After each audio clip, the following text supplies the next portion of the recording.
Welcome to the Rustic Garden. Today I want to show you how you can build your own grow light box, grow light station out of a 5-gallon container.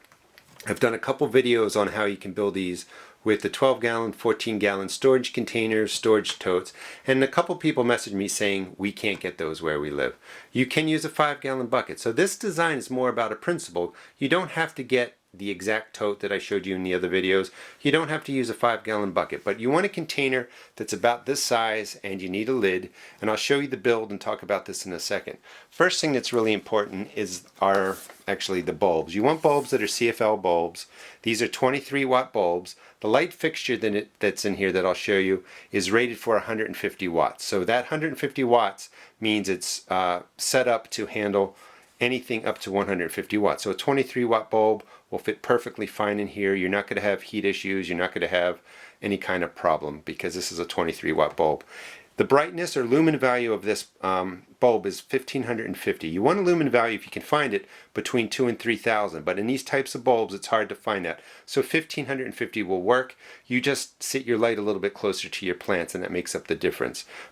You also have a Kelvin value, and you want a Kelvin value between 5000 and 6500, and that kind of is a type of light Kelvin value that represents daylight. So you want to have light that looks like daylight. You want to have it have a nice lumen value for intensity so that when your plants germinate, when they break the surface, they're hit by an intense light that looks like daylight and they don't become tall and leggy like a lot of seeds started indoors do. So the light bulb type, the light intensity, the type of light is really important. And you can check out my other videos to learn more about lumens and Kelvin value. Now this size bucket will hold 3 of these trays, which is good enough to start 6 tomato plants, 6 pepper plants, a couple squash, zucchini, cucumbers. Enough for most people's gardens. You don't need to have a huge space to really get a good amount of plants, and that's going to save you money by growing your own transplants. So I'll show you the inside of the bucket in a second, but you would just set this up in the bottom of your bucket just like that. You would drop the lamp down to maybe an inch or two above this so that when the seeds germinate they get hit by light. And this is set up right now for the lamp to be down as far as possible. And this is a clamp.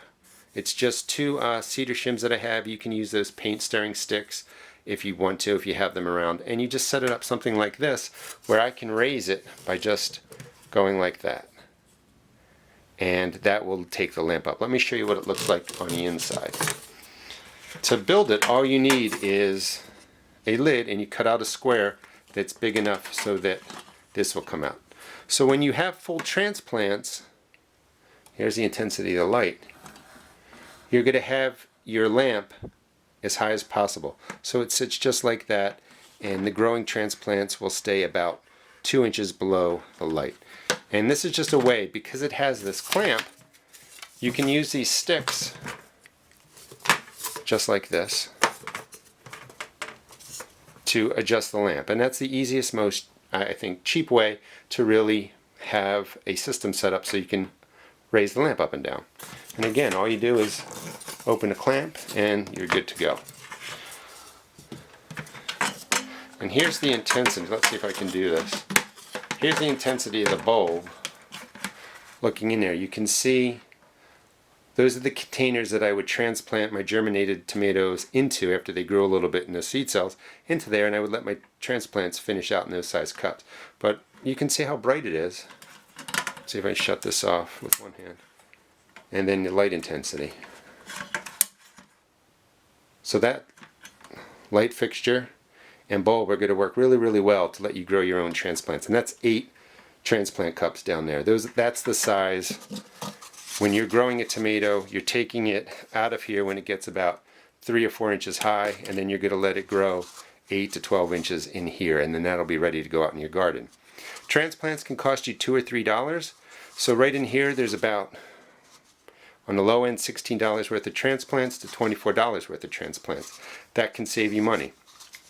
You can also, the other reason people like to grow transplants is because you can't always find every variety of tomato plant. When you go to the stores, it might just be hybrids, it just might be a basic cherry, a basic beefsteak. This way you can grow whatever you want out of seed catalogs and have them ready for your garden. Now once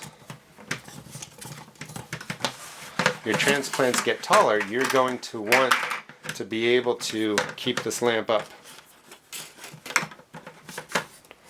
nice and high. And the way I did it was just use the handle of the lid, hook it right there, and now your lamp stays at the highest possible point. You can also duct tape it. You could get some string and tie it around there if you didn't have a handle.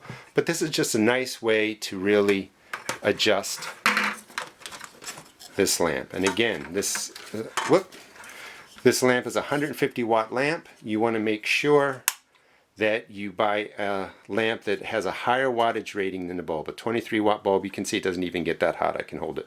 23 watt bulb, 150 watt lamp. Now the cost, real quick. The lamp was about $9. The bulb was about $4. That's $13. These sticks were pretty much free. You can use whatever you have around the house. The bucket was $4. The lid was about $1.50. So we have what? $8, $9. Another $4, $12, $13, $17. So somewhere between $17 and $20. You can buy what you need to set this up. And after just one round of growing 8 transplants to full size, you're going to make your money back. Hope this gives you an idea of maybe using some of the resources in your area to build a grow light station in a bucket where you can grow your own transplants. You'll be able to start seeds early while it's still cold out, it's still snow on the ground, and in 6 to 8 weeks you'll have full-size transplants in here for tomatoes, peppers, eggplant, and it'll give you a nice jump on the season. Hope you enjoyed the video. Please check out my blog at www.therustedgarden.blogspot.com and also check out my YouTube videos. Thanks.